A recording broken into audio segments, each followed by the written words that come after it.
جہاں لا الہ الا اللہ، خودی ہے تیغ فساں لا الہ الا اللہ۔ اس میں خودی سے مراد ہے اپنے آپ کی پہچان۔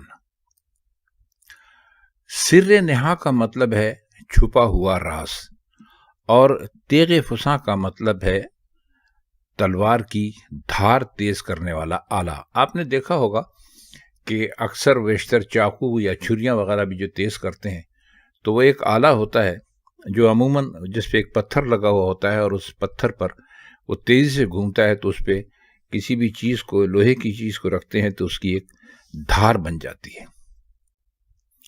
علامہ اقبال اس شعر میں فرما رہے ہیں کہ میں اپنی ذات میں کا جو بھید ہے وہ کلمہ توحید یعنی لا الہ الا اللہ میں چھپا ہوا ہے، اور خودی کو اگر آپ تلوار کہہ لیں تو لا الہ الا اللہ اس تلوار کو تیز کرنے والی سان ہے، یا وہ پتھر ہے جس پر تلوار کو تیز کیا جاتا ہے۔ یعنی خالص توحید کے بغیر خودی کی تلوار کام نہیں کر سکتی۔ اگر آپ یہ چاہتے ہیں کہ آپ کو خودی صحیح معنوں میں، درست معنوں میں حاصل ہو، تو اس کے لیے آپ کو اللہ کو صرف ایک ماننا پڑے گا، کیونکہ یہ جو ایک ماننے والا پتھر ہے، جو سان ہے، اس پر ہی آپ کی خودی تیز ہو سکتی ہے اور وہ صحیح معنوں میں خودی بن سکتی ہے۔ اس کا دوسرا شعر ہے، یہ دور اپنے براہیم کی تلاش میں ہے، صنم کدا ہے جہاں لا الہ الا اللہ۔ براہیم، حضرت ابراہیم علیہ السلام کو انہوں نے لکھا ہے اس طرح، ایسے بھی کہتے ہیں دور سے مراد وہ موجودہ وقت جس میں علامہ اقبال زندہ تھے یا ہم خود زندہ ہیں، اور صنم کدا اس جگہ کو کہتے ہیں جہاں پر بہت سارے بت پڑے ہوئے ہوتے ہیں۔ یوں سمجھ لیجئے کہ صنم کدا سے مراد بت خانہ ہے۔ تو فرماتے وہ یہ ہیں کہ یہ دنیا ایک بت خانہ ہے، اور اس دور کے نمرود توحید کو چھوڑ کر بت پرستی کی طرف مائل ہو گئے۔ اب یہ جو انہوں نے فرمایا ہے کہ یہ دور اپنے براہیم کی تلاش میں ہے، تو حضرت ابراہیم علیہ السلام کا بہت مشہور واقعہ ہے کہ آپ نے سنا ہوگا کہ انہوں نے ایک بت خانے میں داخل ہو کر وہاں سارے بت توڑ دیے تھے، اور ایک بت چھوڑا تھا اور اس کے کندھے پر وہ ڈنڈا یا جو بھی چیز ان کے پاس تھی وہ رکھ دی تھی، اور جب وہ بت خانے کے مالک وہاں پر آئے اور انہوں نے کہا کہ بت کس نے توڑے ہیں، تو انہوں نے کہا کہ یہ اس بت نے توڑے ہیں۔ تو انہوں نے کہا کہ یہ بت تو خود ہل جل نہیں سکتا، اس نے کیسے توڑ دیے؟ تو انہوں نے کہا کہ جو خود ہل جل نہیں سکتا تم اس کی عبادت کیوں کرتے ہو؟ تم اس کی عبادت کرو جو عبادت کے قابل ہے، یعنی کہ اللہ کی عبادت کرو۔ تو یہ دنیا ایک بت خانہ ہے انہوں نے کہا، اور اس دور کے نمرود توحید کو چھوڑ کر اس بت خانے میں آ گئے ہیں اور بتوں کی پرستی شروع کر دی ہے۔ تو بت پرستی کہتے ہیں کہ صرف پتھروں کے بتوں کو پوجنا نہیں ہے، بلکہ اپنے دل میں اللہ کے سوا، اللہ کے علاوہ کسی اور کا خوف رکھنا بھی بت پرستی ہی تصور کریں گے۔ تو علامہ اقبال ایک مرتبہ پھر حضرت ابراہیم کی ضرورت محسوس کر رہے ہیں، اور کہتے ہیں کہ اس بت پرستی کو لا الہ الا اللہ کا نعرہ ہی ختم کر سکتا ہے، اور یہ نعرہ لگانے کے لیے ہمارے اس دور میں بھی ہمیں ایک ابراہیم کی تلاش ہے۔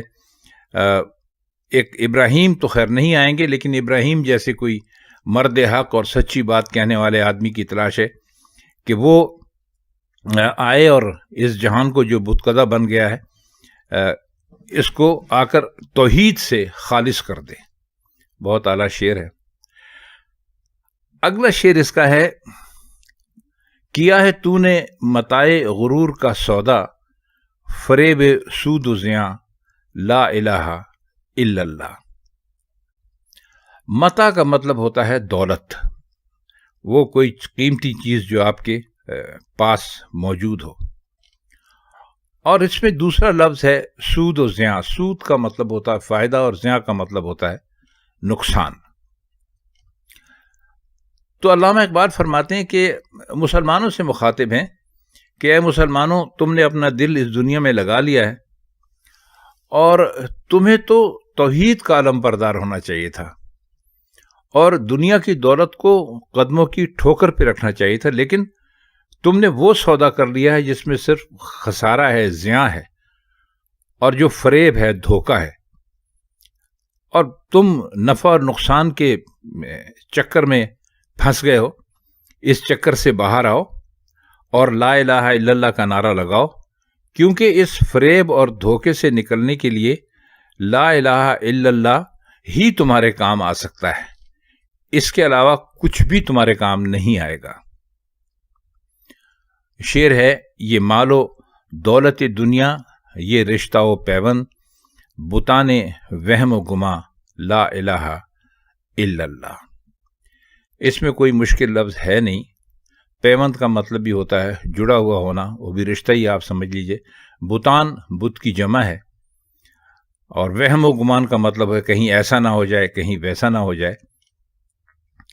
تو علامہ اقبال فرماتے یہ ہیں کہ مسلمانوں سے مخاطب ہیں اس پوری غزل میں، تو کہتے ہیں کہ مسلمانوں، یہ جو دنیا کا مال ہے اور دولت ہے، اور یہ جو رشتہ اور پیوند ہے، یعنی تمہارے عزیز اقارب ہیں، دوست ہیں، رشتہ دار ہیں، اور یہ جو دنیا کے تمہارے تعلقات ہیں، یہ سب ایک طرح کا وہم اور ایک طرح کا گمان ہے، ان کی اصلیت کوئی نہیں ہے، ان کی حقیقت کوئی نہیں ہے۔ مستقل حقیقت اگر ہے تو صرف لا الہ الا اللہ کی ہے۔ تو ان دوستیوں اور رشتوں کو توحید کے راستے میں زنجیر نہ بننے دینا، یعنی جب تم توحید کی بات، انصاف کی بات، حق کی بات کہنے پر آؤ تو تمہارے ذہن میں صرف ایک چیز ہونی چاہیے، اور وہ چیز ہے لا الہ الا اللہ۔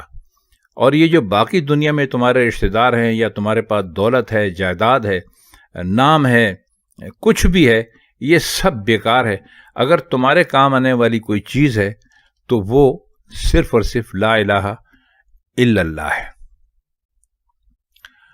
شعر ہے، خرد ہوئی ہے زمان و مکان کی زناری، نہ ہے زمان نہ مکان، لا الہ الا اللہ۔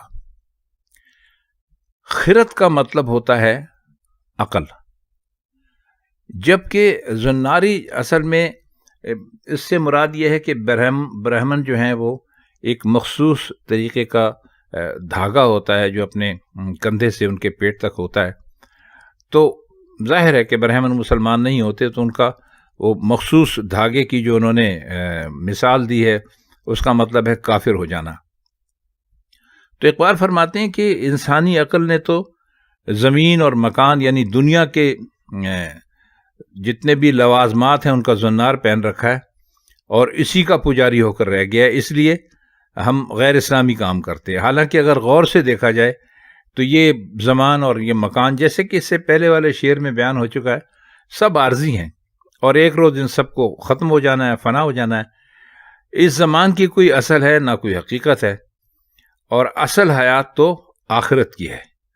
لہذا اصل کی کامیابی صرف اور صرف کلمہ توحید یعنی لا الہ الا اللہ ہی میں ہے۔ بہت اعلیٰ شعر ہے۔ اگلا شعر ہے، یہ نغمہ فصل گل و لالا کا نہیں پابند، بہار ہو کہ خزاں، لا الہ الا اللہ۔ اس میں کوئی بہت خاص مشکل الفاظ تو ہے نہیں۔ تو فرماتے وہ یہ ہیں کہ نغمہ جو ہوتے ہیں وہ تو یوں تو موسم گل میں گائے جاتے ہیں، یعنی بہار کے موسم میں گائے جاتے ہیں، مگر جو توحید کا نغمہ ہے، یعنی جو لا الہ الا اللہ ہے، اس کے لیے موسموں کی کوئی قید نہیں ہے۔ جب آپ چاہیں اس کو گا سکتے ہیں۔ اور نغمہ بھی وہ نغمہ جو گلاب اور لالے کے موسم کا پابند نہیں، یعنی گلاب کے پھول بہار میں کھلتے ہیں اور لالا کا پھول بھی بہار میں کھلتا ہے، تو کہتے ہیں کہ اس کے لیے کسی موسم کی ضرورت نہیں ہے۔ بہار ہو یا خزاں، اس کے لیے سب ایک طرح سے ہیں۔ بہار سے مراد یہاں پر آپ خوشحالی لیجئے، جبکہ خزاں سے مراد پستی اور زوال یہ کہہ سکتے ہیں۔ یعنی مسلمان قوم پہ کوئی بھی موسم ہو، چاہے وہ عظمت کا موسم ہو، وہ عظمت کا مقام حاصل کر چکے ہوں یا پستیوں میں گر چکے ہوں، دونوں صورتوں میں توحید اور اس کی دعوت اور لا الہ الا اللہ کا نعرہ اس سے اپنے آپ کو خالی نہیں کرنا چاہیے کہ ہر دونوں صورتوں میں یہی سہارا ہے اور یہی علاج ہے۔ آخری شعر ہے، اگرچہ بت ہیں جماعت کی آستینوں میں، مجھے ہے حکم ازاں لا الہ الا اللہ۔ اس میں جماعت سے تو مراد ظاہر ہے کہ مسلمان قوم ہی ہیں۔ اقبال کہہ رہے ہیں کہ اگرچہ قوم کے افراد نے اپنی آستینوں میں بت چھپا رکھے ہیں، یعنی توحید کے رستے کو چھوڑ کر وہ غیر توحیدی رستے یعنی غیر اللہ کی طرف مائل ہو گئے، اور دنیا کا جو فائدہ ہے، جو نفع ہے، اس کو بہت اہمیت دینے لگے ہیں۔ لیکن مجھے یہ حکم دیا گیا ہے کہ لا الہ الا اللہ کی جو ضرب ہے، اس کی جو چوٹ ہے، اس سے تمام بتوں کو پاش پاش کر دوں۔ مجھ میں اللہ نے یہ صلاحیت رکھ دی ہے کہ قوم کے سامنے توحید کے نعرے لگا کر ان کو کامیابی کا راستہ بتا سکوں یا بتا